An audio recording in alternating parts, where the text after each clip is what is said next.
Então, professor, assim, dentro do... né, só para, acho que, confirmar isso, né? E agora, já que falou na parte palhada, que é uma coisa que a gente gosta muito e entende, né? Gostar, né, Matheus? Ela é eficiente. Professor, dentro... Para a gente ser, vamos lá, campeão do Soybean Money Maker, que é eficiência, não é só produtividade. Pronto.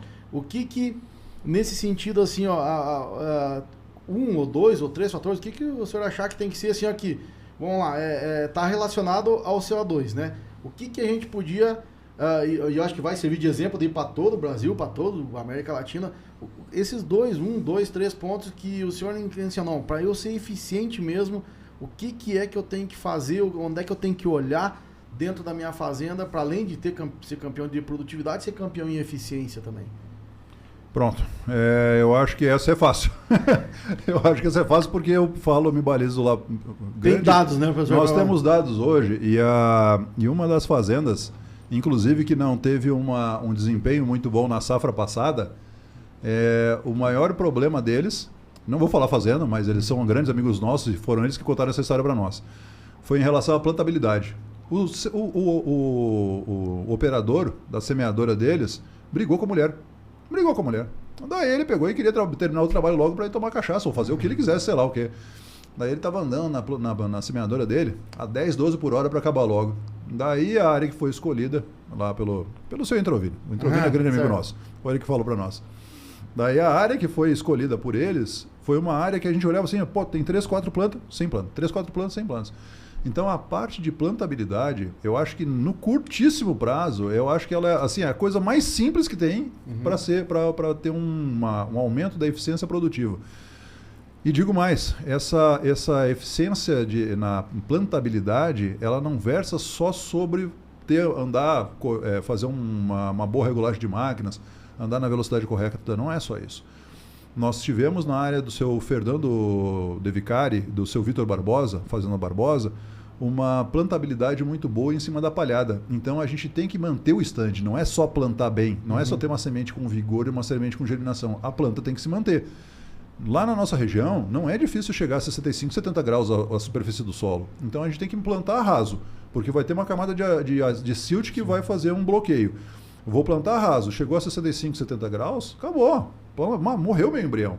Então nós temos que manter esse stand, um stand que seja até o final da safra. Seja com trato fitossanitário, contra a doença, não competindo com daninhas, X. Mas esse stand ele tem que ser mantido íntegro.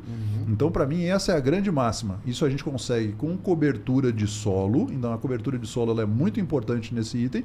E claro, o trato normal da pessoa fazer uma plantabilidade que seja adequada. Com planta boa, germinação, com vigor, com todo o material embaixo do braço. Eu vejo também, já puxando também para a cobertura de solo, ter essa parte de construção de perfil, ela tem que ser feita. A gente não consegue pensar em explorar solo, fazer com que raiz cresça, se não tiver um lugar para crescer. Não vai adiantar plantar na pedra que ela não vai ter o que explorar. Então nós temos, pelo menos na nossa região, e aqui eu vi isso em algumas áreas próximas ali da Fazenda Califórnia, que a gente acabou visitando, áreas que têm ou pé de arado, ainda hoje a gente vê o pé de arado nas pessoas que não fazem ainda subsolagem, ou então o adensamento natural. Na maior parte das vezes os nossos solos lá na região são argissolos. Então eles têm um aumento abrupto de argila. Sim. Nesse aumento abrupto de argila, a planta vai ficar confinada a 20, 30, 40 centímetros. Nesse confinamento, a gente tem uma quantidade de chuva absurda no Maranhão, 1.500, 1.600, 2.000 milímetros, em alguns casos. E não é difícil de acontecer, isso aconteceu no ano 2000, 2000 milímetros. Não, tem uma fazenda que chove um pouco mais, uma fazenda que chove um pouco menos todo ano, mas a média é 1.600. Só que a planta não acessa essa água, a planta não acessa solo. E a gente não consegue chegar nutrientes nesses lugares para construir perfil. Então a gente tem que trabalhar hoje com plantas, variedade de soja precoce, eu tenho que pensar em variedade de soja precoce para poder fazer com que a planta depois cresça depois da colheita da soja, para ela poder pelo menos explorar o solo e manter esse solo, no mínimo não é compactado, é no mínimo um adensamento menor, o adensamento vai existir.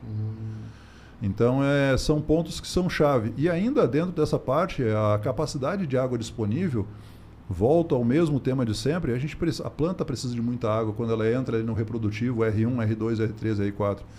Essa água a mais que ela precisa, eu cansei de ouvir pessoas falando de veranicos de 5 dias. Veranico de 5 dias? Não dá, cara. Veranico de 5 dias. Não, isso não existe. Então, passar 5 dias sem chover é normal. Normal.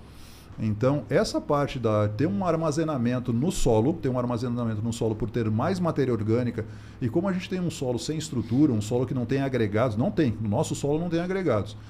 Então ele tem uma CTC muito baixa, a gente está trabalhando aí com uma CTC de 15, 20, quando eu falo de 25 centimol, o cara está dando pulo. Então a gente está falando aí de teores de argila também muito baixos, teores de argila de 5, de 6, de 7, de 12%, quando o cara fala que é 15, é filé da área.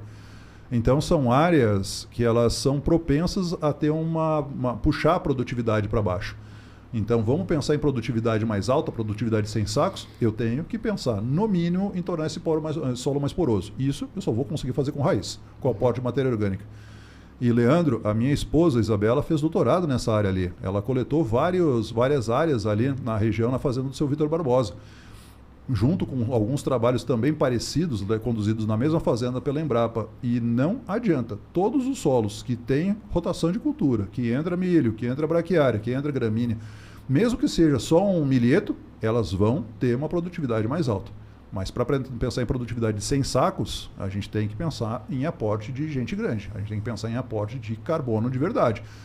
Carbono resiliente. Nós estamos num ambiente muito quente, país tropical. Então nós temos que pensar em lignina, a gente tem que pensar em uma quantidade de matéria orgânica que seja resiliente.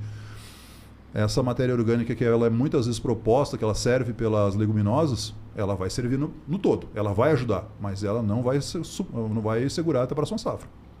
Beleza. São os 3 pontos que eu acho que são os fundamentais. Eu sempre penso nisso, professor, assim, que às vezes a gente estava até esse dia lá no Mato Grosso do Sul, numa conversa com pessoas de todo o Brasil.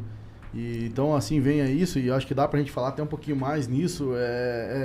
A importância não só vamos pensar da palhada, pronto, a gente já sabe que hoje, vamos lá, qualquer canto do Brasil, a palha ela tem que vir, né? A gente deu o exemplo aí de poder colher em cima onde a gente tem uma palhada, a porosidade, né? Imagina chuva lá de 100 milímetros que dá lá em 1 hora, isso tem que infiltrar, porque senão, né, acabou o oxigênio, já perdeu erosão laminar. Erosão laminar. Vai escorrer.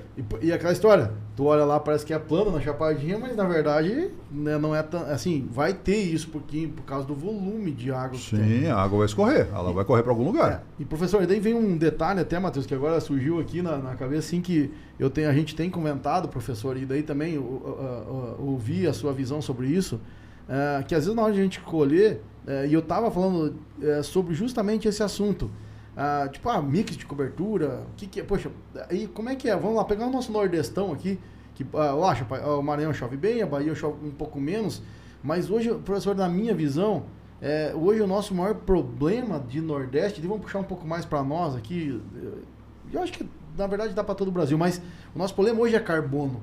Né? Aqui a gente tem que ter plantas de cobertura, a gente sabe que soja e milho, o balanço é negativo. Né? Tem trabalhos lá para o Sr. Juca de Sá lá, e outros que falam que é... Então tem que vir culturas que aportem muito carbono sim, então com uma relação carbono e nitrogênio mais alta, pelo menos no primeiro momento. Claro. A minha visão é assim, então não adianta nós vir com... Assim, eu tô falando primeiramente, cara, depois a gente tem que aportar nitrogênio, que a gente já falou lá no outro episódio com o professor Alencar Zanon, que a gente tem que colocar nitrogênio no sistema e tal, mas a importância, professor, de a gente então entrar com a palhada, mas a gente tem um detalhezinho na palha que chama qualidade de palha. Para você que ainda não se inscreveu no canal Bora Pra Lida, já se inscreve aí, para você não perder nenhum vídeo daqui para frente. Muito conteúdo, com muita qualidade, e bora pra lida.